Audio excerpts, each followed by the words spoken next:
Hello, Mark here, and I trust you're well. Welcome to a recording of a live Lightroom skills and support session that I hosted on the 16th of February 2026. In this session, which was the second of three, we continued the conversation of keywording. In last week's, we looked at the skills of keyword lists and hierarchical. This week, we're going to look at keyword sets, suggested keywords, Lightroom, and keywording. And next week, we're going to look at the workflow of keywording. Now, I hope you enjoy this recording. And if you'd like to come and join us, just visit lightroommark.com. Below the introductory video are our upcoming events. Without any further ado, let's jump across to the recording and happy editing. Good evening, everyone. How are we? We all okay? Thank you. Thank Yeah. you. Yes, thanks. So last week we looked at the keyword list, and hopefully I explained that it's literally just a list of words that you organize into the way that you want to organize your list. That's all it is realistically. Is if you want them standard, it's just a whole big long list, or hierarchical, you put them into sections, and how you want to title. I call it title. Now, Jay and I had a one-to-one this week on InDesign, and he pointed out something very relevant, I believe, that title word, the top of the hierarchical list, the one that I capitalize the first letter, Lightroom still thinks it's a keyword. Okay, we take the opportunity, or we use it as an identifier for the title of the list, which is why we untick those three boxes. Okay, do not export the container, and so on. It's an identifier of what's in the hierarchical list underneath it. Yeah, so we're drilling down. Yeah, does everyone get that? Mm-hmm. Yeah, Yep. it's just what is the title of the list? Okay, so we'll go back to clothes and drawers and so on in your wardrobe. Top drawer, that's the place they're kept. You open it up, and inside are your socks. Exactly the same principle. The top drawer is the location, the title of the list, right? We don't put the top drawer on our feet. We put the socks on that are in the top drawer. Same principle, okay? So this week, especially for Sue, we're going to look at keyword sets, and going to look at the keyword box, and going to look at suggestions and Face ID, because Face ID is slightly different to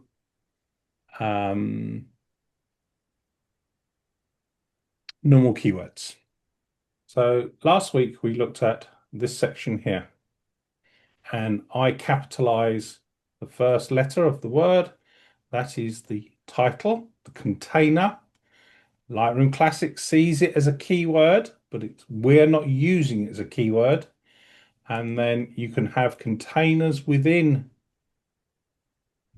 key. So that's a title, it's capitalized. Again, it's in alphanumerical order. Remember I explained that last week? It will look at numbers 1, 2, 1, 2, 3, 4, 5, etc. Then it'll look at A, B, C. So church before coast. So I'm using the capitalize to identify it as a title of a list. So we looked at this in the hierarchical. The number on the side is how many images, 24 images, have got the keyword of harbor. And if I hit the little triangle, it'll bring up all 24 images. Okay. So keywording panel. Okay, so we've looked at the keyword list panel and the searching. Now we've got the keywording panel. This panel at the top is where we can type in our keyword. And if I type in boats, okay, it's going to apply it to the active image. Okay. It's changed it to the alphabetical order, but it's also put it in the list. Okay. And it's put it in the hierarchical list. It hasn't filed it away. Then I need to move that if I want to preserve my filing system. So I put it to coastline. So I just click, hold, drag, drop. And I've now filed that keyword. Okay. And there is the keyword, and I can untick the things that I don't want it to export on. Just want to include the export keyword to that image. Now, going back to the box, you can see we've got boats. If I've got active images, 3 active images, I've just pressed shift click. So I had, just come off, I clicked on this image, hold the shift key down, shift click. I've activated those. If I want to select more images, but randomly, I hold the command key on a Mac, on a PC control, and I can just go click on those images. So I'm only selecting them. If I command D deselect, go on the first image, hold the shift key down, I'm selecting them all. So that's shift and click. But can we see, be very small, there's a little asterisk. Mm. It's telling me that this is the active image because it's brighter, the background. That's got boats on it, but the others or other active images haven't got boats on it. Okay, so it's telling me that one's not got boats, nor's that one, nor's that one, nor's that one, nor's that one. Okay, all right. So that little star is telling me that that keyword is not applied to all the images. Okay, and sorry, wrong one. I press sync, and I can sync my keywords if I wish by ticking this blue tick box, and it will sync them to all of them. Or I could come to my keyword list and tick it, and now they've all got boats on it, and it takes the asterisk away. Okay, I can enter keywords up here as well. Okay, if I wish. Keywords in the containers, there we go. Keywords that will export. So that's the keywords that are going to export on all those images. And I'm going to enter them. So this is what am I doing in this box? Okay. Let's close that. Any questions about that? If you were to highlight that box, would that not put the keywords on all those images? Yeah, you could do. You could do that. Highlight that and then drag them and drop them. Command C, copy and paste. There's loads of different ways to do it. And which is why I created this collection down here and syncing it to the cloud. I'm going to show you something with Face ID a little bit later. But yeah, there is a multitude ways of that you can do this. Okay, so you could go Command A, select all. I'm selecting the keywords. Command C, go here, go onto this image and paste it. Command V and paste it in there. It's another way of doing it. I could use the paint can and go to keywords and put in there boats. There's boats. I can spray them on the images if I wish. There's lots of different ways you could do it. Okay. Mark, when you said the one with the asterisk, Yeah, it was the one that was highlighted this is my more. active image. Yeah. Yeah. So if out of all of those images you had, say, 2 or 3 that had the word boats on them, Yeah. would those show brighter as well, or would it just be the first No, image? this is my active image. Yeah. Okay, so that's the master image. And the Yeah. other ones I've just selected. It's not the active image. So this is the keywords for the active image. and it's telling me the other images that I selected are not got, or some of them could be just three of them that haven't got it, or three of them that have got it. But it's telling me that keyword is not on all the images. If I look on harbour, every one of those images, so if I go there, see, harbour, harbour, harbour. And But you can't identify out of those 6 images, for example, which 2 or 3 have got the word on. not that I'm aware of. Okay. What you would have to do is manually go through them all and check. Okay. All right. Thank you. So, What yes, Joe. the box that you check to the left of the keyword list, how do you I can't seem to uncheck it. So you need to have an active image. Okay. Okay. So there's an active image. If I Yeah. want to untick that box, the word boat, can untick it. And now that image has no longer got boats on it. To show you, if I hold the shift key down, I'm in solo mode. Okay. These panels, right? If I click on a panel, the previous panel will close. So it's great for screen real estate. And how we do that is we turn on solo mode. So how do I get solo mode? Is if I right click by the side of any of these words, it brings up the the menu of all the panels. And down there is solo mode. If I turn solo mode off, you see they all stay open. If I now turn it back on, go back to keyword, see they start disappearing. Okay. So yes, so the where was I? I've lost my train of thought now. Now, if I want to apply the keyword to them, I can check by holding Shift key, pressing keywords, and now I've got the 2 panels open. So I can now see that image has got harbour, that image has got harbour, that image has got harbour, but that image has got boat. So I can now take those 2 images, for example, and tick the box. So that's a way of doing it, Joan, with your images. Okay, thank you. Okay. And you can hide these panels, just I'm changing the subject here slightly, but you can hide, just untick them. So once if you don't use comments, you can take it away. Okay. Anyway, sorry, lost train of thought there. So by holding the shift key, I've got 2 panels open. So I can look at my list, look at my images, and I can tick. Okay. So this one hasn't got boat on it. I can just tick it if I wish. This one here hasn't got boat on. I can click on the keyword, drag it, and drop it. Now it's got the word boat on there. Okay, Jay? Yeah. Yeah, okay. So keyword suggestions. Based on the keywords that are in here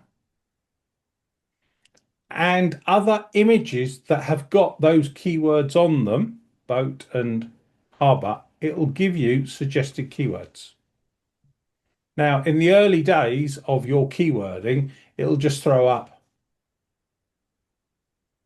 things just random things. Cat is nowhere near a picture of a harbour. Okay. But watch it. It's got a harbour, beach, yeah, Cornwall. Yeah. So there's things in there that are relevant. And to apply that keyword, just click on it. And you can see that it's applied it to that image. Okay. And that is a place. And you can see with the identifier, it's got a little line there. And it's in United Kingdom. So I can expand this out in Somerset. And there is the keyword. If I wish to take it off, just untick it. So as you start applying more and more images and keywords to images, it will learn, oh, you take a lot of pictures at Minehead Harbour. So we haven't got Minehead in here. So I'm going to add Minehead to my keyword list.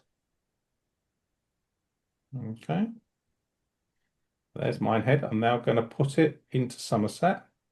And these are all in Minehead. So there we go. So over time now that it will say, oh, is it Minehead?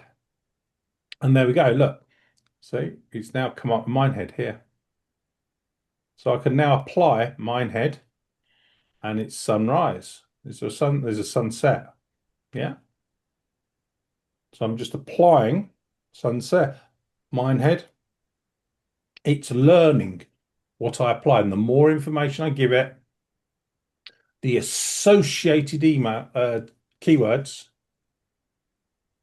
apply to associated images. Okay? Everyone all right with that? Yep. Yeah. Okay. So, Sue, keyword sets.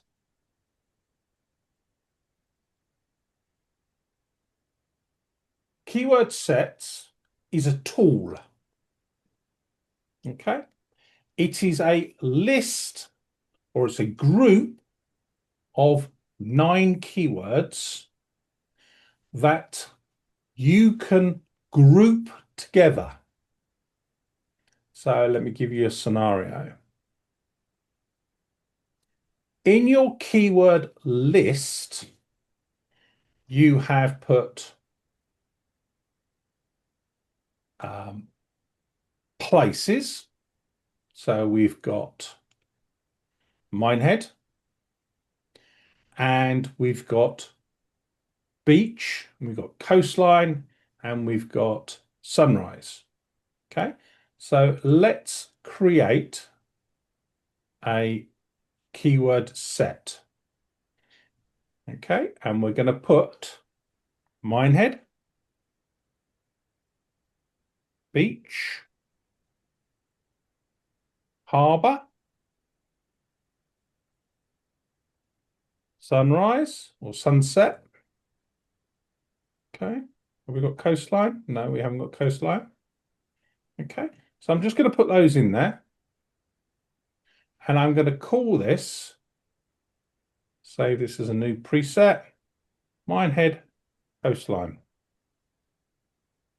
So I've created this set, currently only got 4 keywords in there. Okay, so Minehead beach, Minehead coastline. Okay, got 4 keywords in there. These keywords are in different places on my list. Okay, so place is down here. And to apply, let's find another picture. There we go, this one here. So it's got no keywords on it at all. Okay, because no keywords. Okay, it's been edited. But to place the appropriate keywords, I would have to Minehead. There you go, and find it, drag it on there. Then I want beach. Okay, drag it on there, put it on there. Yeah. But if this was a narrative that I was doing it a lot, so I photographed Minehead Beach a lot, I'd create a keyword set. So all I would do is I'd go to my set, click on the image, and go click, click, click, click, and that's it, they're applied. The location of where the keyword is filed in my keyword list is up, down, left, right, and it's all over the place because it's a different type of keyword. Okay, it's a coastline, Minehead coastline is a narrative. So I'm creating a little set of 9 keywords that I go and photograph a lot that I'm going to apply to a lot of images. And I'm grouping them together to speed up my workflow. So these images here, I can again apply them, okay, to those images. I'm not going up and down my list. Minehead Harbour, coming down here. These are all Minehead Harbour, so again, Minehead Harbour. Okay, there is a narrative of keywords. Rather than going to my keyword list, I can create as many keyword sets as I want on the narrative, bring those 9 keywords together, And when I go to apply the keywords, I can just choose the keyword set and go click, click, click on the image or images. So it is a tool to apply the keywords without spending time finding them. So, did that work for you? Press your button. Space bar. Can't hear you, darling. Sorry. Sorry, I've been talking to myself. Yes, that's great. Thank you very much. Yeah? Makes sense. But Yeah. so apologies, I misunderstood what you said last week. It's But so the way I said it. no. It's because I had keyword sets in my head for this week, not last week. Okay. So I wasn't tuned into that. So keyword set is a way of grouping appropriate keywords into, let's say, a narrative. Okay. Rather than searching for them in a list, you know you're going to go to Mull and you're going to go and photograph otters a lot, and you know that you love going to sit them and seeing them play on that rock. You would have a group of keywords in a keyword set because you go there a lot, and you just bring up the set and go click, click, click. One otter, two otters, sunshine. Baby otter. You might have them group. You know what you're roughly going to go and photograph. So rather than hunting for generic keywords, you put them in a little set together and they're all there. And you can create as many sets as you like. Can you take that one step further by, if, for instance, just pressing on Mull and then you'll get all the other keywords? Or do you have to select them individually? I know they're in the box, but So I don't quite understand what you're trying to achieve. You click on the keyword mull, that'll apply it to the image, yeah? okay, yeah. Yeah. It won't expand the keywords there. You'd have to go into the list. Okay. So just for instance, if I had a keyword set and I pressed Robin, Yep. then could I get birds, wildlife? You can have 9 keywords in that set. Okay, So, but if I so press, sorry, yeah, go on. if I pressed Robin, I couldn't automatically get birds and wildlife. You could put birds and so okay. The tool is to apply up to 9 keywords to an image. That's the tool, Okay. right? Depending on how you want to file, i.e., put your keywords Yeah.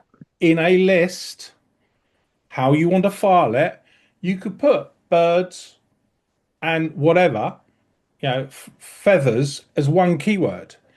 I do not recommend that. Okay. Yeah, I, I get I, you. Yeah. if it's a town, Western Supermare, Hmm. that's one key word. Yeah. But Brighton railway station is 3 individual words that we bring together Yeah. to make a keyword. Yeah. So those 3, Brighton railway station would take up 3 spots in a keyword set Yeah. because you might call that keyword set Brighton. So you don't want railway, you want Brighton.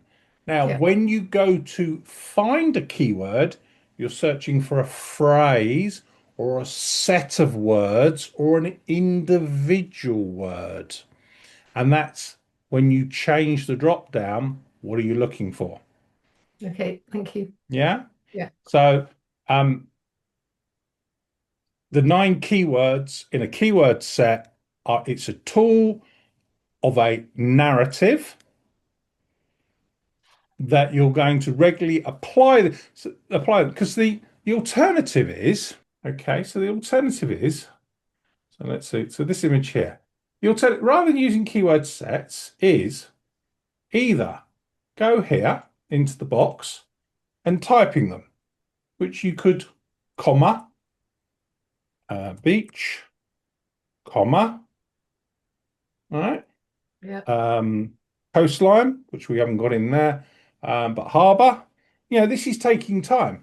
But also, I could type it wrong. I'm good at typing wrong. Okay. Or the next alternative is Minehead, and then dragging it over, then going back here, beach, finding it, dragging it over, or going to my keywords here and spraying on boat. Yeah. Yeah. Okay.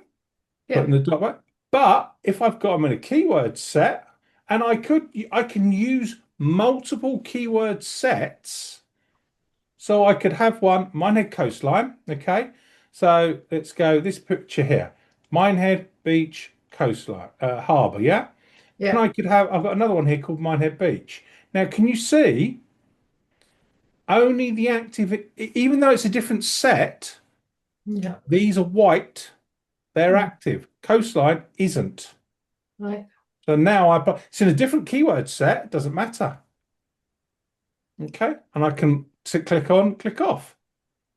Okay. Waves, apply waves. Okay. So you could have birds one, birds two. Oops, sorry. Birds two. You could have multiple so if 9 keywords weren't enough, or you were in a different narrative, so you have one for skies. Okay, so we could have a keyword set for skies. Red sky, blue sky, moody sky, grey sky, golden sky, blue hour, sunrise, sunset. That was there. Then you would change the set and say, well, now I'm at Minehead Beach. Now go click, click, click. So they're a narrative. That's the general way of their being used. They're a narrative of what's in the set, and it takes them from the keywords. Okay. Yes, thank you. Yeah. So it's a way of applying the keywords very, very quickly to images. And once you've normally done one image, you then sync them, for example. Okay. Now, here I have a question. Yes, If Joe. you, just to be clear, if you click on, do a hierarchy there, if you click on boats or, pick a hierarchy, Yeah. expand one hierarchy. Yeah. If you click on something at the bottom of a hierarchy, it doesn't include, it does not add the higher levels of the hierarchy up. It If you only, do not tick here, no, I'm talking about adding the keyword to an image. yeah. So when I apply, so The expand camera, expand yeah, camera. yeah. So well, camera is a keyword. It's photo gear, right? Right. So if I go to this image here, there's no keywords. Okay. So I'm going to apply camera. You see, it's just Yeah. got camera. And my clarification is it didn't add photographic gear, No, because even though photographic. that's a keyword, even though it's a keyword. Correct. It's technically a keyword, but we are not using it as a keyword. We are using it as an identifier to the title of the list. And because all these options are unticked, okay, and because I only Okay. have on camera include on export, it's only going to export or include the word camera. So I've now told Classic this is not a keyword, it's nothing because I've unticked everything. And now I've said, the keyword in this hierarchical list, all I want to do is export that keyword. And if I had another one in there, okay, so I'm going to go lens. I'm going to How did you bring up the create keyword tag? just press the plus. No. With one you've already have. Like, So I press plus, press the plus here, and now I oh, I type get in it. flash. I And get it. I want flash because it's lowercase. I want to include it as an export. And I got now it. I put that in photo gear. I'll put lens in photo gear. So if I add those two keywords, and you can add multiple keywords to the same image at the same time. These two are ticked, but if I go, you can see there's only the keywords in there. The keyword title, the list title, is all unticked. So Classic knows not to do anything with it. And the keyword that I want to export is ticked include on export. Okay. So I'm telling it what they are. Until I tell it, Classic thinks that's a keyword. If those are all ticked, they will be included in my export and in my searching. Got it. Yeah? Yeah, that was important. Yeah, Yeah. got it. So to Yeah. add a keyword, plus there. To take a keyword away, so if I want to delete that, I can go right click if I wish, delete, or I can hit the minus key. To Right. take keywords off, just untick the boxes. Or you can remove them from the box at the top. Okay? Yeah. Now another thing where narrative, in a way, you can use keywording in place of collections. Um, because you're creating the narrative, and that's what collections do. So, Collections is about bringing those images together that you want to bring together for whatever reason, whether that is sorting, automated, whether that is sharing them or whatever. This is you're telling Classic what the image is. It's of a beach, right? but for instance, right, no, I get that. But for Right? instance, like I did a trip to Cuba Yeah, and I want to organize it by days. yeah, I could create a collection by day under Cuba, or I could apply a key list to all those images that were day one, all the images that were day two, yeah. You can do that. and There's then multiple ways of doing it. Yeah, right. right. But Uh, what you but can that do won't go. But that won't go if you're sharing to like Lightroom, um, if it's a collection. mobile, or the keyword doesn't go No, the to keyword doesn't go. No. right. So that's you. If you want to edit it across different Lightrooms, you need to do the collection, not the keyword. Correct. Yeah. But how Okay. how how are you going to get the image from Classic to Lightroom anyway? That's going to be in a collection. Right, Yeah. not keyword. So like Correct. if I organize my trip to Cuba by days, uh, Mhm. I lose the ability to connect that across the different Well, they will go into Lightrooms. an album in Lightroom in that collection. But collection, but not if I do it by only keyword. Yeah, but then you can apply the keyword. See, we haven't got to Lightroom. I'm going to do that in a second. Lightroom's a total different kettle of fish because it's new technology. So we'll Right. come to which is why I've done this collect. I've done a collection anyway. I'll show it to you in a second. There it is, that one there. I've done that collection there um, to the cloud. Okay. Okay, so we'll Thank you. right, faces. Faces have their own little category. So if I go to the keyword list, we've got people. Okay, so we've been at the moment working on all. We've got people. Okay, and people are down here. There's all the people. Okay, so we can type people's names in.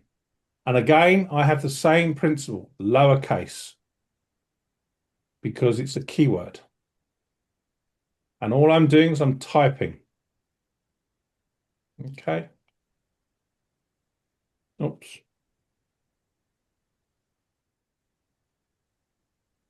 Right. And it will start to learn who these people are. Okay. So as we go through, the more and more we go through, okay.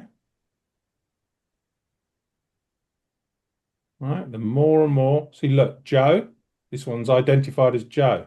This one's identified and it's correct. So I can just tick the box. Okay. So the more I got cat. Okay. So if I go to the top, it started to identify them. So let's find, so there's Joe. There's another way I can do this. I can take Joe, I can click and hold, I can drag and drop on Joe. And there we go. I've added it to Joe. Okay. I can make my thumbnail smaller if I wish. So there's cat, click, drag, drop. Okay. Right, there's Joe there. If I hold the command key down, there's Joe there, there's Joe there, there's Joe there, there's Joe there, there's Joe there, there's Joe there. Click, hold on one, drag and drop. And I'm now keywording all those images. Now, this is the bit to be careful about. You are keywording the face within the image. You are not keywording the image. You're keywording the face in the image. As you can see, there's several, and I can go in here. I know that's Paul. I know that's Simon. I know that's Alex. I don't know the lady's name at the beginning. Okay, I've now added keywords to people's faces, not the image. Okay. Now, what I do in my work catalog, I've now got categories: photography, friends. Untick them all, create. All right, so we'll come out there. I press create. Oh, I know what I did. I didn't tick it was a person. Tick person at the bottom, press save, and now it will come into the person list. Okay. I didn't tick the person, so I'm telling it it's a person. So I want it in the person's list. So my photography friends, I'm going to drag into that list. And then I'm going to create another one, family. Untick them all, tick person, so it goes into the person list, family. Then I'm going to create another one, friends. Untick them all because they're titles to a list. Okay. Yeah.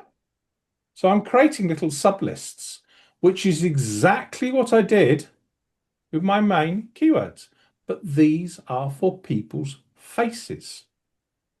And again, if I want to go and find the pictures of me, there's all the pictures that have keyworded the face of me in them. If I go back here, it will continue to learn. Okay.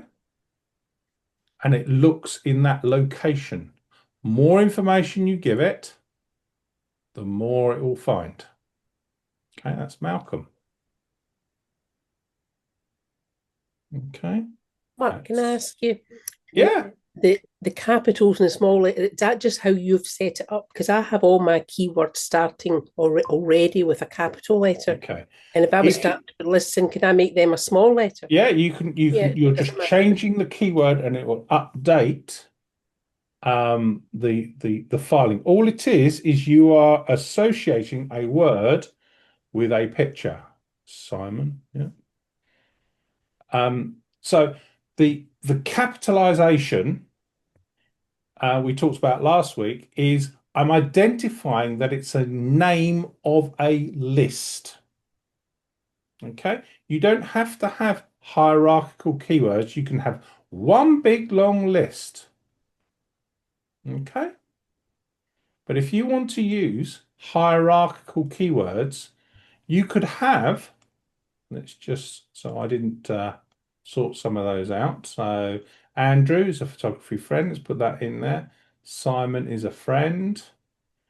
Kat is a friend. Malcolm is a photography friend, and Paul is a photography friend. Now, I've now tidied up my list. Okay, they're all into categories.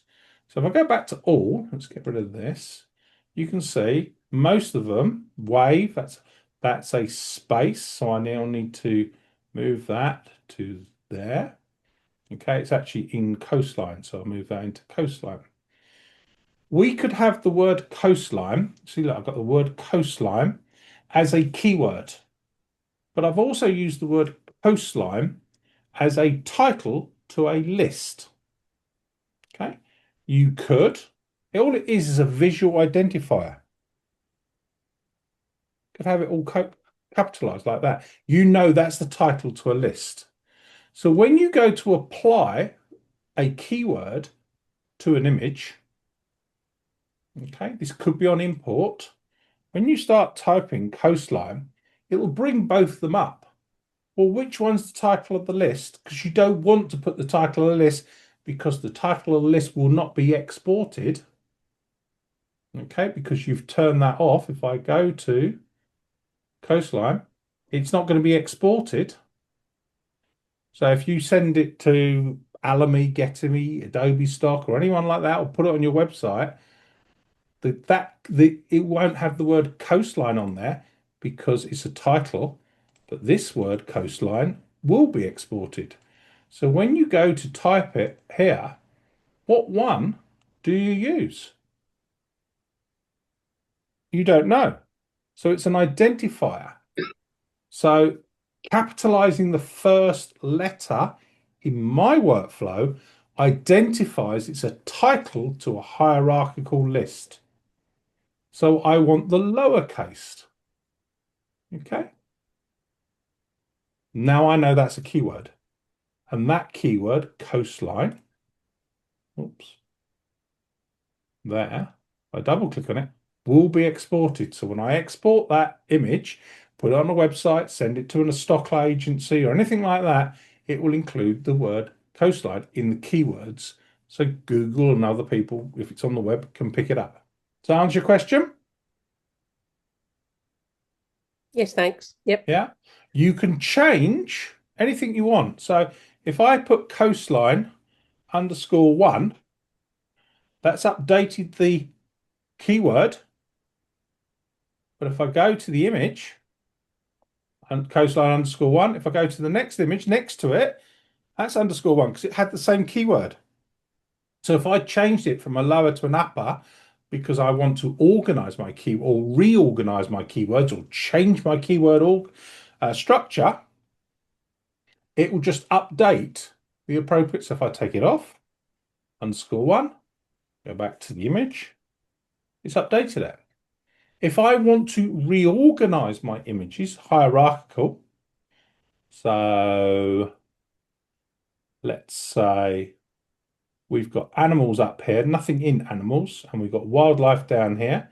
I want to take dog and move it into animals because I'm reorganizing. Okay.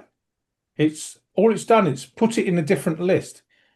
The keywords are still the same on the same images, still dog, which is why we don't include the other tick boxes. We only include on export, and we don't include anything on our title.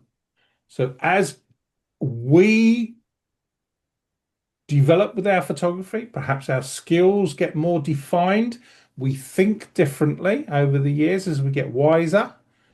This is flexible, adaptable for you. Okay, does that help? Yeah, right. Is anyone next week we're going to do workflow? Okay, so I'm going to show you importing and I'm going to show you workflow. But the last 15 minutes of this, I want to show you Lightroom. Okay, going to throw everything out the window now because Classic is 17, 16, 17, 18 years old, something like that. Lightroom is 8 years old. Mobile phones, when Classic came out, was those little tiny little Nokias with a tiny little sensor and a tiny, sending little text messages. We would not dream when Nokia was around, well, it still is today. Nokia was around with the 6210 and the 6310 and so on, that didn't have cameras, but the battery lasted a whole week. We couldn't comprehend what we have today with the internet and Netflix and so on. What was it? Blockbuster, wasn't it? Used to go down and get a VCR tape and so on. Now we can watch anything online. The whole game has changed. Lightroom has changed. This was a collection that I sent from Classic, and we can look at faces in here, and we can click on people. Okay, so we've got a face here, we can add a name. So we can start looking in the cloud at what we call people. And it's still scanning. So I sent this, nearly an hour ago. It's still scanning the pictures for faces. Over time, and next week, I'll leave this in the cloud so it'll finish it. It takes a few hours. It'll group all the people together. There you go. So I can now identify that person. Joe. Cat. Who's that? Don't know who that was. Okay, so I can identify the people. Okay, Joe, Cat. And what you could now do is add those pictures of Joe to a collection and sync them back, or add them to an album and sync them back. So you know all those pictures have got Joe in them. Here we go. See, look now. They're all here. It's starting to show you. And you can tag them and get Lightroom to show you them all. Okay. The cloud is doing this for you. So now you know all Joe's in all of those. So now you can add an album, Joe, and add all those pictures to it. So you're using Classic to do a lot of the heavy lifting for you. You know all those pictures are Joe. They've got Joe in them, okay? They've got Joe in them. That's the important thing. You're identifying that, okay? So we go to the next one. Those have all got Cat in them. So we now go album, Cat. Oops. Okay. So I'm going to drag those in there, okay? So then we let that sink. Okay, so while that's sinking, I'm going to show you another scenario with keywording or finding images, because keywords are for finding images, aren't they? Yeah? Yeah. So let's just type the word chair. No, hasn't found anything. It takes a little while to actually find it. Let's have a try car. There you go. It's not perfect. Got a picture here, got a picture here, got a bike, thinks it's a car. But what Classic is doing, and the more information you give it, the more it will find and the more it will get right. It's looking at your content. Okay? Your content in the cloud. All right? These have only been up there a few minutes. But give it a few hours. There you go. Look, see, it's a dog, two dogs there. Dog there, dogs there. Haven't keyworded them. But now I could now either put the keyword of dog on it, but here's the overrider. Keywords do not sync from Classic to Lightroom. I'm doing this in Lightroom only, and that's Lightroom Desktop, which is what we're looking at, Lightroom on an iPad, Lightroom on a phone, Lightroom in a browser. Okay, it does not sync back to Classic. But how can we get that to sync back to Classic? I create a collection or an album, call it dog, put the images in there, and I know now there are images that I'm going to keyword as a dog. Okay, we come back to classic. All right, and we wait for, from Lightroom, there's the Joe ones. So Joe's all in these pictures. So I go here, there you go. So I now just scan this, Joe, boom. Okay, Joe's all in these pictures. So I just go through them, and there was only one for me to do. The rest had automatically been done because I'd put enough images in there. Cat, there's one there to do for cat. There's another one. That one there. 3. So there was 3 there. Okay, it'd done the rest for me because I'd given it enough information. Now, these have all got dog in them. So I just come here, click dog. Now I've keyworded them with dog. So I've used AI to identify. So now if I go back to all photos, type dog again, let's see if it's found any more pictures. No, it hasn't. Let's try cat. Okay. That hasn't found any yet. But you type in waterfall, you type in something, and you give it time. I was hoping it found computer. You give it time, a few hours, and it will scan all your pictures and have all the content, and it will type it even in color.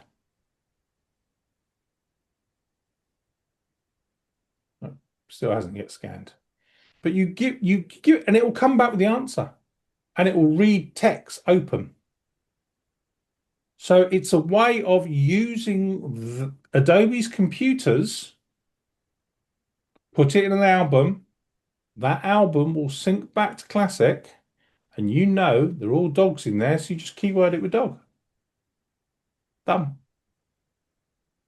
Okay, so I'm using the power of AI, scanning my images. It takes a little while to do it, but I'll leave that collection all in the cloud so we can look at those images. And actually what I will do is when we finish tonight, I'll put this whole album, catalog in the cloud. So this time next week, when we do our workflow, I'll show you all that in more detail. Okay. But the point with Lightroom at the moment, as we talk, it does not sync keywords from Classic to Lightroom or Lightroom to Classic. So it's a workaround of using the AI in the cloud, scanning your images, identifying them, grouping them together into a collection, then manually adding the keyword to the whole collection. Okay. Yep. And if you've got metadata in there, so for example, you took GPS data, you could use that as well. So you could type the word Minehead, it will look at the metadata, bring them all together, and you could do that, adding keywords there. You could do it partially in Classic, but it would do it better in Lightroom. All right. Anyone, any questions on the tools, the skills that we've looked at for Lightroom Classic and keywording? Yeah. Could you just go through how to edit a keyword set, please? Because I'm struggling when I go to edit it. So what you're doing is you edit the keyword and it then updates. So when you're editing, so you click on the keyword, you come down to edit. What it's doing is it's looking at these keywords here. So if I type in harbour, H, see it comes up. Mm-hmm. That's taking it from the keyword list. Yeah. Okay.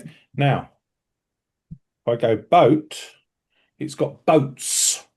But I don't want boats, I want boat. Yeah. Right. So now I'm going to press return and you'll find it will put the word boat in here. Okay. Should have done. Not yet. Okay, so it's going to add the boat, right? And then you need to save the update it. So update Minehead Beach, boom, and there it is, boat. So now I've added the new keyword boat. So where do I want to file it in my hierarchical system? Yeah, so coastline, possibly. Transport, probably. And I've now moved that to transport. Okay. So it was after you got that bit that said edited in the keyword set. Edit keyword set. I then Yeah. edit the keywords. Okay, so I type them in there, and then you have to save as a new preset or Yeah. update the preset. And you obviously have delete preset, rename preset, etc. And it will appear up here. All right. Does that answer your question? Yes, thank you. Okay. Could I ask you, Mark, Yeah. when you had there, you had a list, a key list of dog, and you Yeah. also had a collection of dog because you Yeah. had imported it. If you don't want to have the collection, can you just once you've put the keyword of dog in it all, can you just delete the collection? Yeah. Okay. Yeah. But collection is a way of grouping your images together. You can use a smart collection, which looks at metadata, for example. Okay, picked, color label, keywords, location, date, time, camera, lens, shutter speed, whatever. You ask it a question, it will give you the answer. That's the image. A collection is a manual way. What was it, Jay, you called it? It was you came up with a very good word. I can't remember, a long time ago, but it was that moment in time. A collection was a moment in time that you chose to put the image in there. And with the collection, you can sync to the cloud. You can share with your devices. You can share publicly. You can share privately. You can just share yourself. So it's a way of grouping your images together. Collections are viewable across all the modules in Classic. Folders are not. In my opinion, it's only an opinion, there's no right or wrong way. We should file our images in date order, date and time order. Why? It doesn't matter whether you took it with that camera, that camera, that camera, or that phone, or somebody else took it and gave you the picture, but they were all together. You went to Rome to the Colosseum. Colosseum, that's it, thank you. You went to the Colosseum in Rome. You want all the pictures of the Colosseum together in one place, irrespective of who took them and what you took them with. They're all grouped together. Then you choose your favorites, or you choose the ones you're going to edit, or you choose the ones that you're going to enter to a photo club competition. And you do that with collections, because collections across all modules, you can share collections, you can't share folders. Okay. Also, if you remove something from a collection or remove a collection, you're not deleting the file. It's a safety net. 4 things: import, move if you put them in the wrong place, rename, and delete. It's the only 4 things you should be doing in folders. Shouldn't be going to folders for any other reason apart from those 4 things. Everything else in collections. Finding images, sharing images, organizing your images into projects, workflow, all within collections. It gives you a safety net, and you can do so much more with the project or the narrative or whatever. Grouping them together by keywords automatically. So in my main work catalog, I put keywords which we're going to look at next week in workflow. I apply the keywords using presets on import. They automatically go into a smart collection. I don't do any keywording. It does it all automatically on import. So Mr. Wilkinson doesn't know yet, but he's going to treat me to a safari in Africa next year. The 2 of us are going, and because he needs help with his collections and flagging and keywording. So we're going to go and do it on location in Safari on this Safari. I will have presets already set up, smart collections already set up with giraffes, lions, tigers, cheetahs, sunrise, sunset, etc. I'll import the keywords or add the keywords on import for the narrative. It will sort them all out for me. It'll put them into a folder with the date and time that I shot them. Doesn't matter what camera, whether I took it with a GoPro, whether I took it with an Insta 360, whether I took it with my mobile phone, whether I took it with a Z9, Z8, whether I took it with a Nikon ZR. Doesn't matter. That's immaterial. It brings them all together. Show me all the pictures of the giraffes that I took today. Show me all the pictures of giraffes that I liked on the back of my camera. That's 1 star. So we're driving between in the back of the Land Rovers or Toyotas or whatever. We're driving between locations. I'm chimping on the back of my camera. Oh, I like that one. Put 1 star on it. When I get back to camp at night, I import them onto the laptop, and there's all the pictures of giraffes, 1 stars that I've liked on the back of the camera automatically. Because I've sat about, thought about where I want to get to. And I don't do keywording. I've got keyword presets. And we'll talk about that next week in workflow. Okay? Yeah, I think the word was static. A collection is static. Static, yeah. And A that normal actually collection is a static. static view. And actually, that occurred to me why only collections go across programs, because Modules. others are dynamic, Yeah. and therefore the computer would be constantly linking to that. It would take too much resources on the part of Adobe. They'd have to be constantly monitoring, like Backblaze does.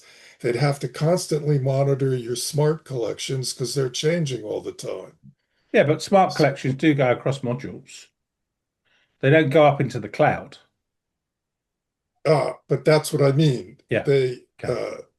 they don't go into the cloud. But we looked at that plugin the other week that it looks at the smart collection every few moments, minutes, 10 minutes, 15 Right. minutes, whatever you set it at, then copies the answer to a collection and then syncs that collection to the cloud. Right. So In other words, it turns a dynamic into a static, which is then linked. That's what correct. that's what Correct. that plugin does. Yeah, that's correct. Right. Right. Okay. So has anybody got any questions about the tools, the skills? And next week we'll look at workflow of importing all the way through how I do things, etc. and so on. I'll also show you the AI once it's all synced to the cloud. Okay. Any questions? No, thank you. Okay. Actually, I have a question. I was working on my uh, Lightroom Classic while you're doing keywording, Mm-hmm. and to see if I follow along. And I must have pressed some unexpected button, because after I try to edit a keyword set, my thing goes blank with just the pictures of the collection that I'm working on. Mm-hmm. And I somehow changed my view that's changed when I do something in a keywording. Just press G. Um, And that'll Actually, take you back to grid. but it is a grid. It's a grid showing, Mm-hmm. but the whole background is black. No panels, You press no L nothing. for lights. Okay. Press L for lights. So the first time you press it, it goes into dim mode, and you can set the mode. So how bright you want it. Press L again, it'll go into a black background. Press L again, it'll come Okay, back. that does it. Okay. L for lights. Now, okay. Yeah. I get, yeah, So you've pressed L and it's gone into dim mode. You press L right, again, it'll go into blackout mode. So it's totally black. right. Let me show you. Okay. Thank you. That did fix it. L. Let's put it to Yeah. dim mode. You can still see the logo. Right. Press L again. That puts it into black mode. Press L again. That takes you back. I do it on an image. Press L, dim mode. Press it again. It's in black mode. Press it again. Takes it back. If I take the panels away by pressing Tab, L, then it's in dim mode. L again. It's in blackout mode. Or I can press F for full screen. That's F. Somehow my black got to be default with keywords. Yeah. I think I fixed it. Go to Yeah. preferences and under interface, and there you go, lights out. And you can then change the color of the screen. So black is default, and then you can change the percentage. So it will go to 80% dim mode is 80%. Right. That's how much it will darken, and then it will go to full blackout. Got it. Okay. Okay. Right, we're going to do a bit of editing this week. I've been so tied up with managing our images and so on, we've neglected some editing. We've done some plugins. So for this week's Lightroom short, I'm going to show you a couple of ways of refining your mask. So let's pick up an image. Press D for the develop module. And we have our mask tool here. Now, AI's got really good. And we're just going to hit sky. And it's selected the sky. Okay. Now, depending on the image, I will depend on the mode that I have the preview. Okay, so I've got an overlay here. So currently in green. So I've changed it to a color overlay. I can change the color of the overlay, whatever I wish. I can change it to white, I can change it to black. Yeah, I can change the opacity of it. Affected area, unaffected area, so it'll go opposite. Okay, the normal is effective. Green is what I normally have unless it's a landscape, okay, especially if I'm doing sky. But I can change it to black. So what is left is the sky. What is not being affected. So double click on the word mask 1 on the sky. Okay. All right. Everyone okay with that? Yeah. Yeah. Okay. So now I'm going to zoom in. Going to get rid of the left-hand panel. So I've got a bit more screen real estate. Okay. And now I'm going to go back to my panel. And I'm going to look at, hold the space bar and move around. And I'm going to look at the line. Okay.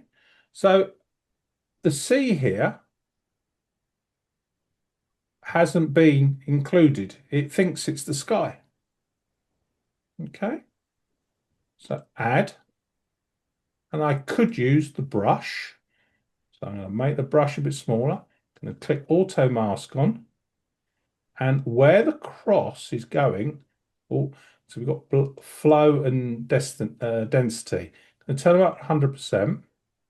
And where I'm just going to paint it on or take it away. Okay. Okay. All right. So I did subtract. Okay. So I'm going to take that off. Invert it. All right. I can invert. So let's take that off. Let's do that again. So let's delete that. Delete brush. Okay, so there I am. I want to add to this section here. So I'm going to hit on the add. I'm going to use the brush. There's the auto brush. And I'm just going to add to the area. Okay, so is that sky? I'm doing it to the sky, okay? So I'm taking it away. Or do I want to subtract? Okay, so now you see I've overbled. Command Z. Subtract. Brush. Make the brush a bit smaller. All right, now, all right. But can you see I'm bleeding in? Can you see that? going over the edge. Yeah. So it's the wrong tool. Yeah. Wrong tool. I'm deliberately doing this to show you that it's the wrong tool. Okay. So let's subtract. Let's take the tool away. Right. Because there's no right or wrong tool. All right. No right or wrong tool. So let's delete that brush. Delete brush. All right. So now we're going to use a different brush. And I'm going to use, let's turn this off black and white, and let's go to color. Okay, so you can see this is green. Okay, can you see all the green here? This is all green. You couldn't see this when it's black. This is in the sky. Okay, so I'm going to subtract, but I'm going to use the luminance. All right, and I'm going to pick a color or brightness that I want to remove. Okay, so I'm going to pick on here. Right now, it's included some of the sky. So let's come out of this. Let's close this. Let me show you.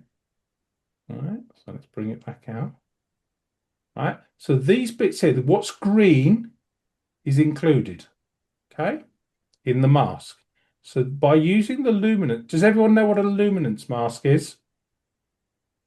I'm either adding or subtracting a brightness, not a color at the moment, a brightness, okay? So I've chosen a brightness, okay? All right. But I can extend the range or not, okay? Let's bring it down. Can you see what's going green? This is the bright section of the image. So the more I bring it down, all right, the less has been. So I just need to bring it up a bit more. I can refine the area. Right, there we go, see? I can just refine the brightness. And all I'm doing is I'm changing the brightness, okay? And then the effect that I want. So contrast, let's turn the mask off, contrast. Let's bring in some dehaze. Okay, so I'm just changing the mask of the sky. I've used the luminance to adjust where it's being applied. Okay, the brightness of it's being applied, not affecting anything else. What I could do, if I wanted to affect subject, so I'll go new mask, let the AI detect the subject. Okay.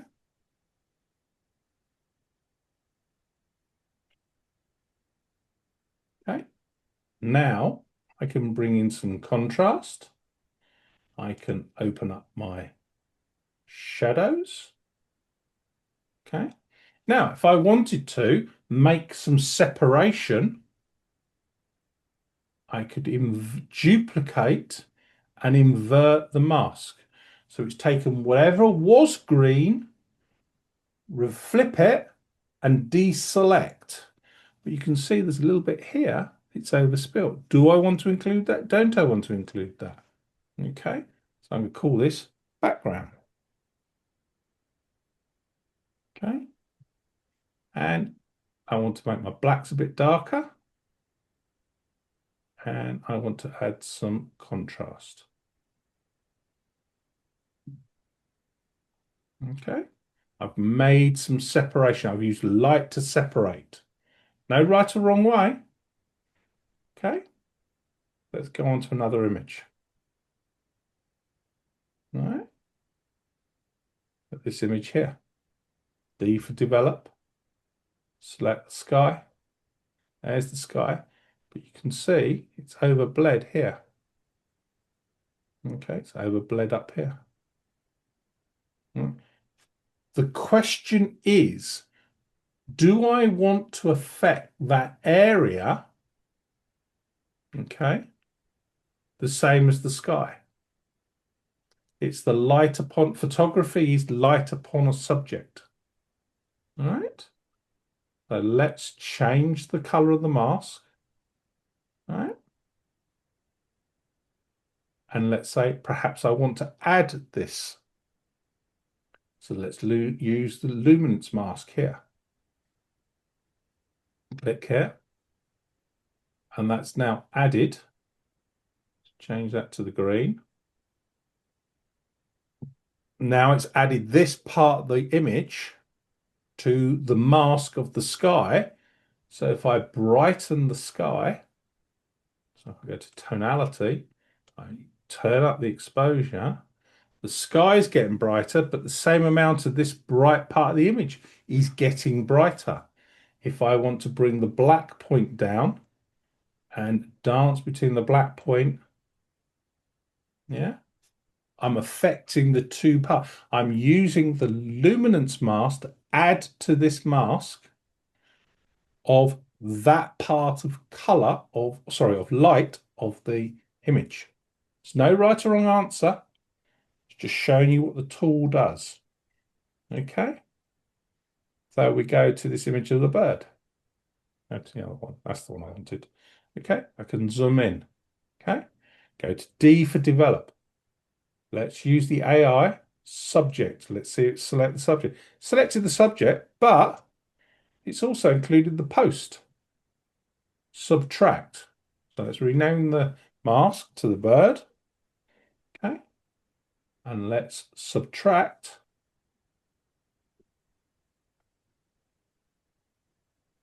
Subtract. And we're going to use the object selection. I'm going to use the square brush, the square object tool, and I'm going to loosely just draw around it. And it's going to analyze, and it's taken it away. But if we look, the feet have been excluded. Okay, so come out of the mask, zoom in a bit more. Okay, so scrubby zoom, I'm holding the shift key, and now I'm zooming in. Now go back to the mask. All right, now I'm going to go plus, and I'm going to use the brush auto mask, really small, and I'm just going to paint auto brush on.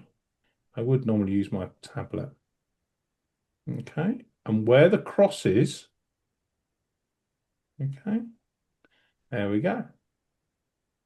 All right, now I've added that to the bird. I want to zoom out, go back. Perhaps I want to zoom in a little bit. Let's turn off the mask. There we go. All right, bird. I want to brighten the bird slightly. There we go. And then I want to duplicate and invert. Make the background a bit darker.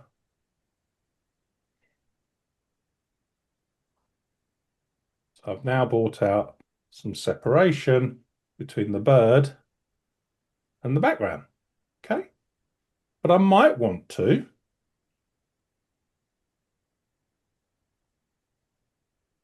I might want to select this and put some artificial blur on it, just to take away, or I could use some light. So let's go plus, and I could go object selection. And this time, actually, what I'm going to do, let's see if it includes the feet. This time, it's just done a little bit of the feet, but let's just undo that and go plus object selection, but I'm going to use the paintbrush this time. Okay. So I'm going to paint on it. Okay. So now let's see what it does. No, it's still included the feet. So I want to subtract. So I need to go in a bit closer. Scrubby. Okay, go back to the mask. Subtract with brush. Okay, so I'm just going to take the green away from here. Okay, I'm using the auto mask. So the value, whatever the value is of light, where the brush is going, is being removed from the mask. Okay, come over here. And that's within the circle, okay? All right. That'll do, just for demonstration. Okay, so close the mask, come out a bit too much. There we go. So now I'll go back to the mask. So this is the post. I'm just double clicking on the word, post it. So now I might want to bring down the exposure slightly on there. And I might even want to just bring a bit of that in there. There we go.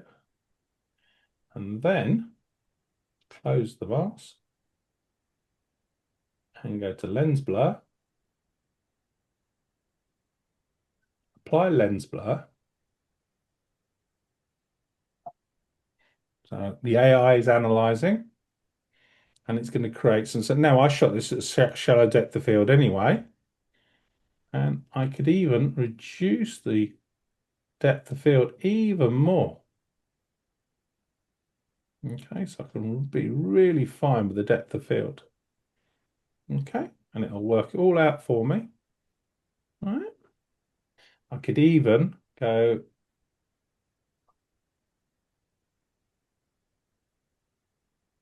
the focus range. All right, and I can set the focus range there. There we go, so even a bit more there. So need to update the masks. So the AI mask is now being updated. So there's a couple of ways of intersecting with masks, and there's loads and loads of ways. And if you want to do, I'll do some more next week if you want. You can intersect with color, with radial, with linear, so that does build a circle or a straight line. Subject, got a landscape detection, people detection, and you can intersect them all different ones. All right. Mark, Yeah. can I ask something? If you wanted to select the bit between the legs and the tail, could you just draw around the edge, or do you have to paint the whole No, bit in? Or well, there's lots of different ways. So you want to go in there, do you?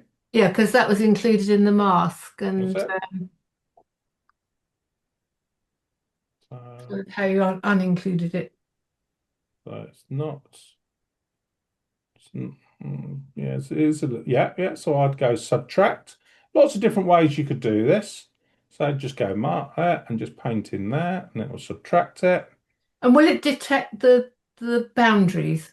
Yes, if you have auto mask on. So let me make Yeah. the brush a bit Okay. bigger. Yeah. Right. So you got auto mask. Okay. So you see where the minus is. Yeah. Where the minus touches inside the first circle, that's where it's going to apply. Okay. And then you get the feather. There's the feather here. So if I turn the feather right down to 0, it's a real hard brush. Okay. Got you. Yeah. Okay. Yeah. Right. So only where that minus is inside that circle. So in my case, I'll use my Wacom tablet pen here. I'll bring the size down really, really small. I will close this and then I'll scrubby zoom into here. All right. Now I'll go back to it and I'm now, so it's that one there. So now I'm going to subtract using the brush, but I could use luminance. I could use color. Okay. Okay. There are so many ways you could do this. There is no, and then I just brush in here and wherever the circle is, anything in the circle, whatever it's touching, if I look, you can see I'm going over, but the minus isn't going over onto Yeah. here. I'm No. still the minus, the center of the circle is still in here. So it doesn't matter if I just go over slightly, as long as the minus, which is the center point, Yeah.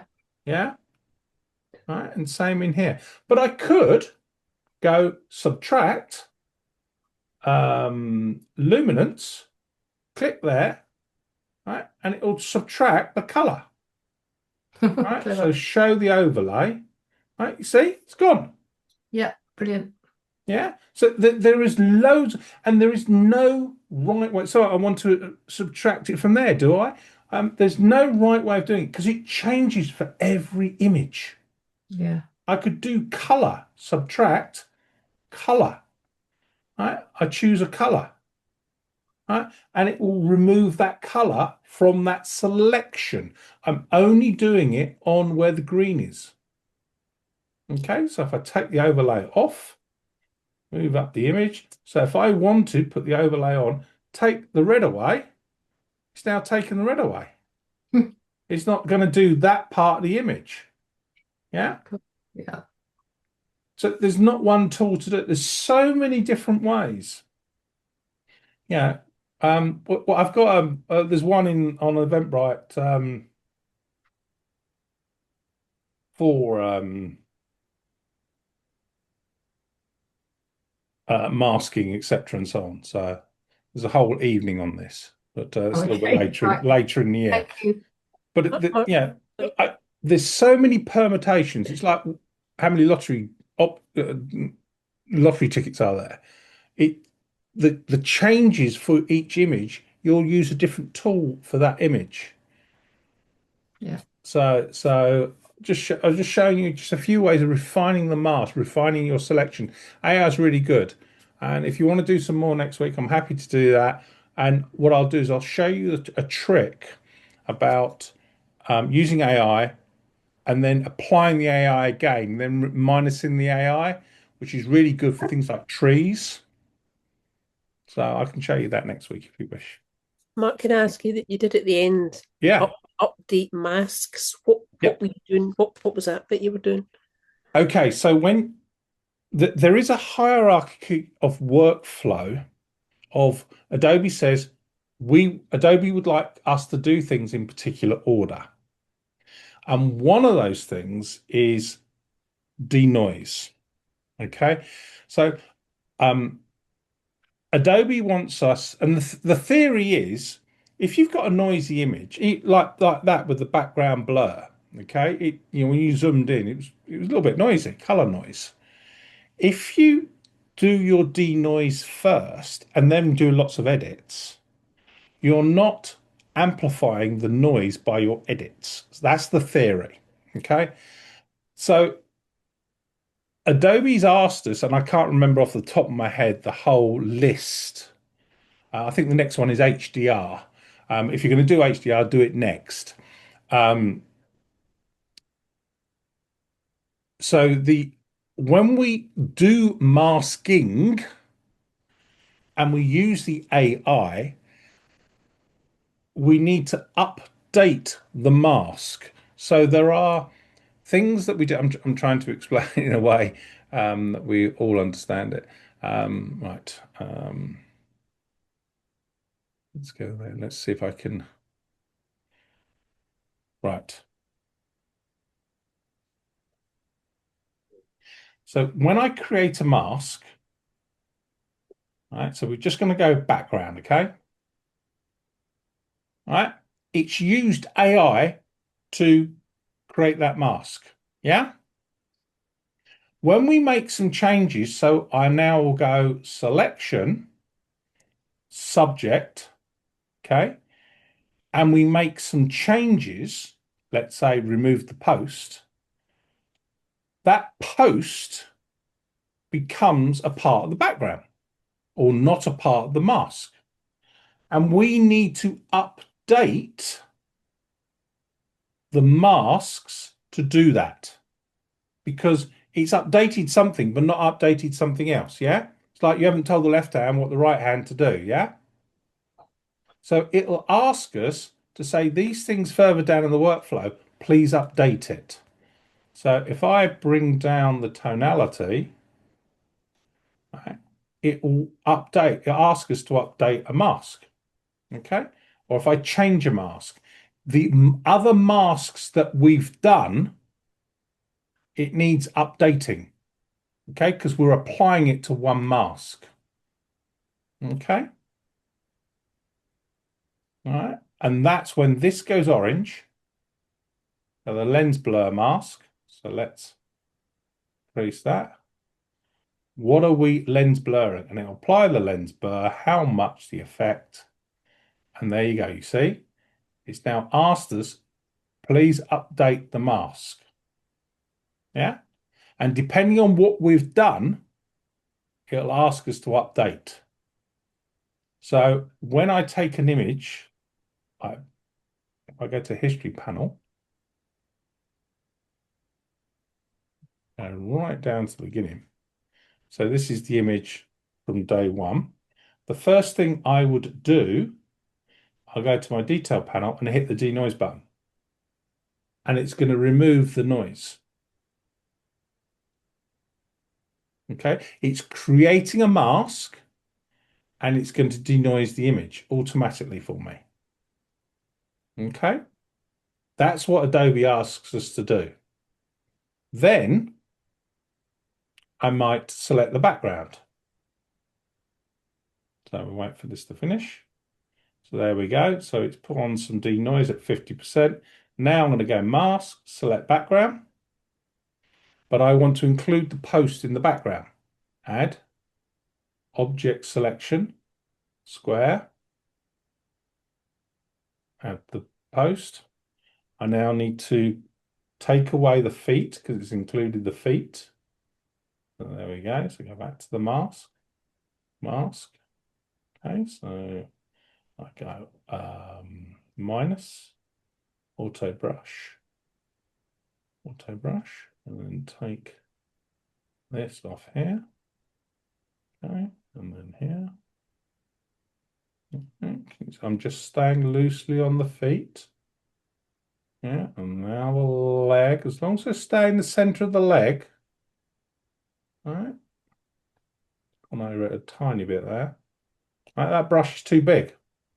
So undo, Command Z, bring the brush down in size. Okay, subtract, brush, auto brush. Now, gently, just calm down there. Yeah, I'm just doing it very quickly and without my pen. All right. Okay. So now, suppose it's come out. All right, go back to my brush. There's my background. Now I want to bring the exposure down. I'm creating separation between my background, my foreground. Your eye looks at the brightest part of the image. Now I'm going to duplicate and invert the mask. Now the bird is. Now I'm going to update. Right, brighten the image, brighten the bird. Again, creating separation. I now go plus. I'm going to go brush, auto, and I'm going to make the brush a bit bigger. And I'm just going to paint on the post. Gently paint on the post, something like that. Just in that corner there. And then I'm going to bring down the exposure slightly. So now my eye is drawn to the bird. I'm now going to add a radial filter, something like that. Going to invert it.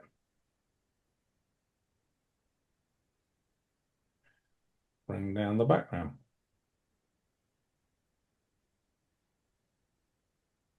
Something like that. Okay, so my eye now, before and after. All right. Before to start, now I'm looking at the bird, aren't I, on the one on the right compared to the one on the left. I know it's a bird, but I'm looking, and I've done no editing yet. All I've done is I've used masks and adjust the darkness of my eye. Your eye looks at what's in focus, the color red, and the brightest part of the image. I'm looking straight at the bird because I've darkened everything down. I've darkened the post down. I've darkened the background down. Yeah. Okay.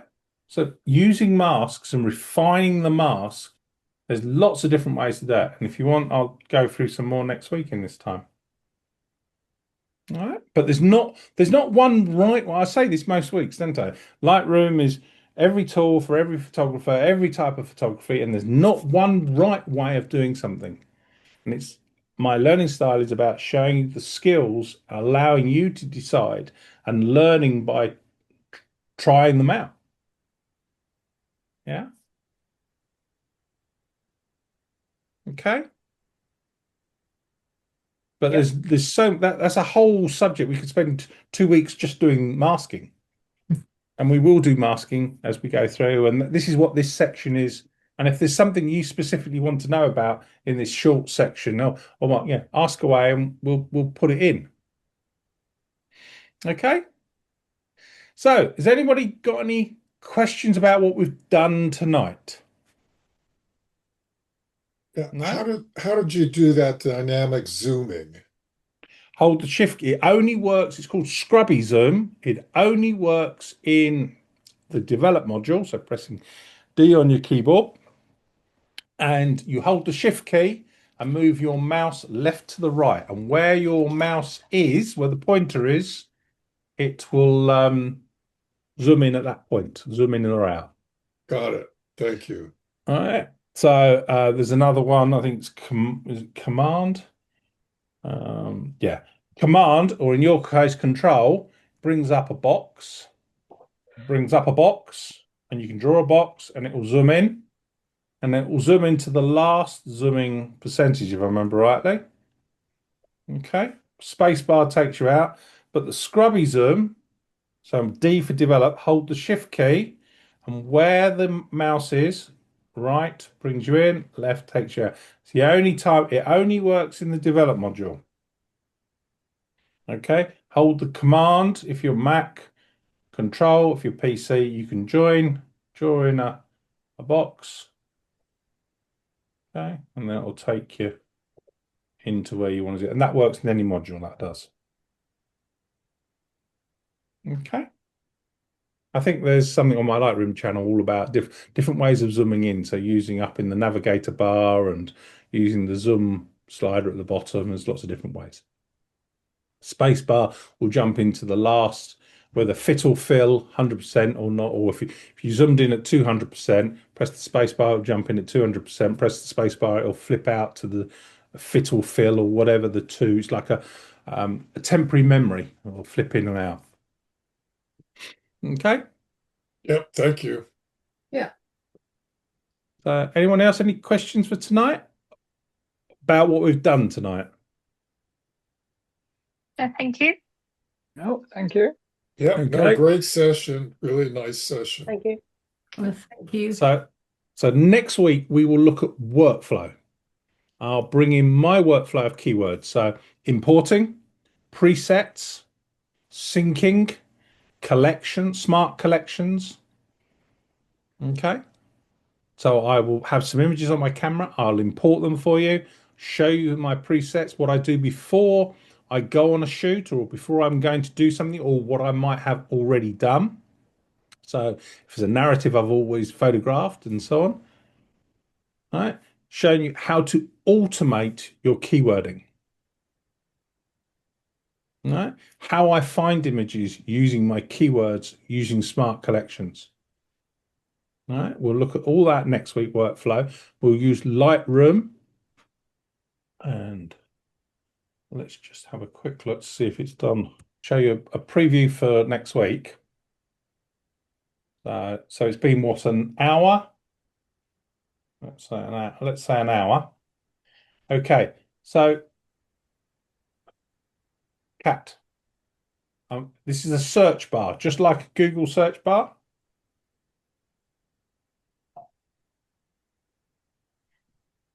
All right, so I'm going to type the word cat. There's all the pictures of cats. It's found them all. Okay, so I could select them all. I could create an album, call it cat, put the 25 images in there. That will sync back. So now let's go dog. There's all the pictures. It's now found out. It thinks these are dogs. There's dog in that one.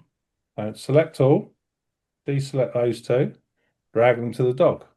So now I've got 18 in there, yeah?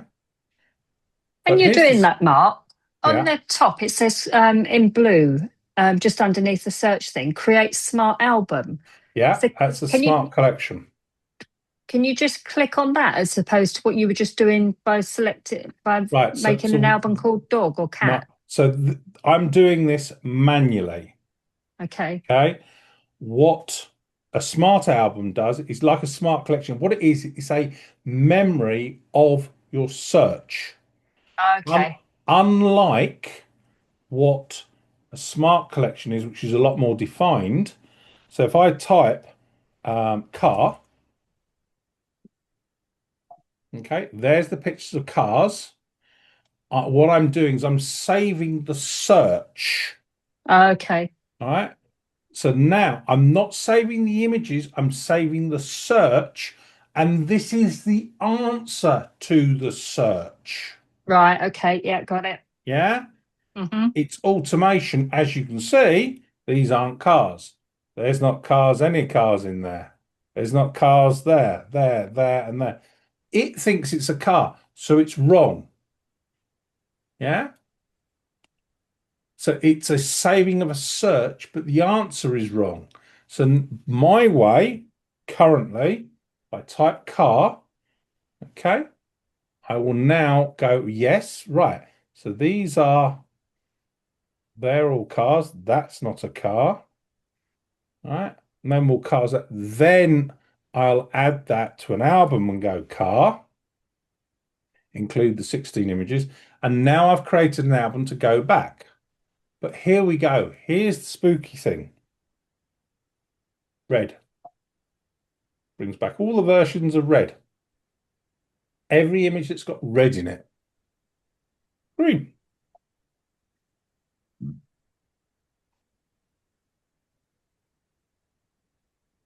All the images were green in it. Gosh. Right? Water. All the images with water in it. Right? River. Exmoor. Right? So no, hasn't yet because they're not GPS tagged. Right? If they were GPS tagged, it would bring up Exmoor. But I could sit there and go that one, that one, that one. Right? This is the power of AI. Has that made it easier for you? Hmm. That's the point of view. That is a total, but that's not a river. That's not a river. That is, but that's not. Yeah. All right. So now we can start looking at people. There's all the people of Joe. It started to scan all the people. All right. Click on people. There we go. I haven't put my name in there yet, but there's me. All right. Add name. Okay.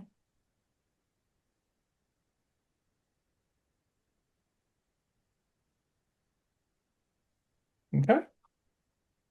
Now I could click on those images, add them to a collection, or add them to an album. I know that Karen's in all those images. Okay. So I go to a collection set called From Lightroom, and they'll start to appear. They're syncing.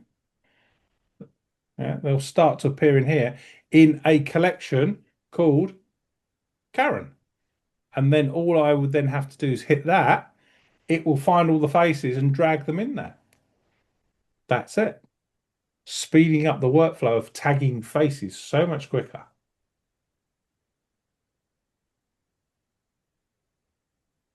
Okay. Anyone got any questions about anything?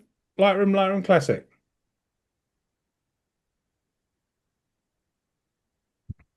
No, no challenges. Has it been Okay, I've helpful? got one. Go on in, Sue. So if I wanted to find all the duplicates in my catalogue, Yeah. would I have to make a new catalogue and then No. no, Go on. and then import all those images into the new catalogue with the duplicate box ticked? No. There is a multitude of ways of finding duplicates. There's a plugin called Duplicate Finder. It's about $5. Very good. Works it out. And will create you a smart collection and show you all the duplicates. It looks at all the metadata, date, time, serial number of camera, shutter speed, GPS if you've got it, and so on. I think it's Photographer's Toolbox. I think it's through, and it costs a fiver. Very, very good. I've got it. However, it identifies the duplicates, but there's still quite a bit of workflow involved in identifying which duplicate do you want to remove. Yes. Okay. Mm. Is it on that drive? Is it in that folder? Okay. But it's great at identifying them, really is good. Okay. This is another reason why I put everything. So there's a terminology I call, and I used to live in Paddington 20 years ago, and I was one of the press photographers for the Royal Mail. And there is a terminology. It's called unique identifier, and your property name or number and postcode is a unique identifier. There will be anomalies in the system, but every property is supposed to have a name or a number and a unique postcode. And that combination does not get contaminated. So I could write the shop TA245BT and it will get to my shop. There's no other property with that postcode and unique identifier. So when we look at photography, what's the unique identifier? It's not the camera. It's not the, well, I suppose you could say serial number of the camera is unique. It's not the location. It's not the narrative. It's not the content. But date and time is unique. You know, none of us are Jules Verne. We haven't written a book. We can't travel in time. We've actually managed to look forward in time, speed of light, etc., and so on, if you're in science and so on, etc., but we can't go back. So if we file our images in date and time structure, all our images are together when we took them, where we were. So if you've got a duplicate, they're side by side. And if you have got a duplicate, you can't have them as the same file name, because your operating system will say when you move it into that date folder, you've already got that file. So you've already identified you've got a duplicate. So there's multitude reasons why I say it's my workflow, it's an opinion. You like baked beans, you don't like baked beans. You like wine, you don't like wine. It's an opinion. There's no right or wrong. My opinion is we file, we put our files into a date structure. So all the images that we took on that day are together. If there's a duplicate, your operating system will tell you, and Classic will tell you, when you go to put the pictures in there, there's a duplicate. You've already got it in there. I do have all my images in date order. Yeah. Yeah. But I just think over the years, I've even got some, I don't know how it's happened, but I've got some from one year and another year. Right. So that's a filing issue rather than a duplicate issue. I mean, I've definitely got duplicates as well, I think. Okay. So what you could do is you would go to your hierarchical, in your folder structure, you'll go to the top level. Yeah. You use the filter bar, Yeah. set its date and time, and it will show all the pictures wherever they're stored, as long as you go to the highest hierarchy. Okay, so the top folder, it will show you all the pictures in there, and you just sort them by date and time. You don't move them, you don't do anything, you just bring up the filter bar. All I'm going to do is go to my images. There's 2,700 pictures. Go to my metadata, sort by date, and now they're all sorted into date and time. Doesn't matter where they're stored, doesn't matter where I've put them. Show me all the pictures I took in 2008. Show me all the pictures I took in December the 28th. They could be in this folder, they could be in that folder, they could be in that folder. It's looking in all the folders. Show me all the pictures. And then I'll look across them, look at the file names. Okay? and Yeah. see 39, 40, 41, 42, 43, 44, 45, 40. See, there we go, 45, 45. But this one's a virtual copy because I've got the corner turned over. 6, 7, 50. So there's, by the looks of this, there's no duplicates. 66, 66, but again, it's a virtual copy, 2 of 2, 1 of 2. So, and again, if I change the date, so let's change the date. Let's change here, 2019. Let's go 17 images in May. Okay, 906, 907. When we look at my, this is my file renaming system, okay? MSP, that tells me who owns the copyright. 2019 0511. So that's the date, the 11th of May 2019. It was taken at 10:48 hours and 13 seconds. It was taken on a Nikon D3S, and there is the shutter actuation number.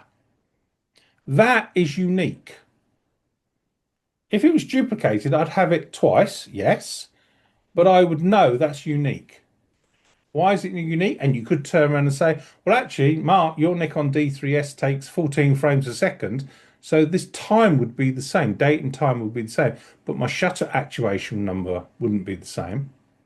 And the chances of me holding two cameras, because I always buy my cameras in pairs, two cameras side by side, both with the same shutter actuation number, exactly the same time, I might as well buy a lottery ticket for the next 10 weeks because that's what I'm going to win for having taking the same camera side by side like that, the same shutter actuation number and the same that the chances of that is ridiculous, right? So that's unique. So when I import, you know, that number, so when I move it or whatever it is, oh, it's a duplicate mark. You've already got that file name in there. So everything I do, there's checks and balances. Yeah. But I'm looking in all my images, 2009 and so, and I'm looking for date and time because that's the way that Lightroom works. Same image, but that's a PSD file and that's a JPEG. So they're two different files. Okay. I'm just scrolling through trying to find any duplicates. I don't think I've got any. Mark, I suppose the thing is that ultimately you can have duplicates if you don't tick the box avoiding duplicates when you bring images in. So historically, that's how you perhaps would end up with them. But Classic will rename the file -1, -2, -3, -4 if you've got four versions of it or four files. Like when you tick import duplicates or don't import duplicates, Yeah. you've got it ticked. Yeah, it's a double negative that is, isn't it? It'll put -1, -2, -3, -4, and it will put them side by side. It will go, whatever the DS30001 0001 0001, but it will say 001 -1 0001 -2 -3 because it's in the same location because it's date and time structure side by side, but it's a duplicate. But you will see, and what I do is in my main catalog as I'm going through them, is I search for the hyphen because the hyphen, not the underscore, the hyphen, the minus, is classic saying it's a duplicate in my file renaming structure. Yeah. So there is a multitude of workflow and way of doing things. Okay. Does that help, Sue? You're on mute, darling.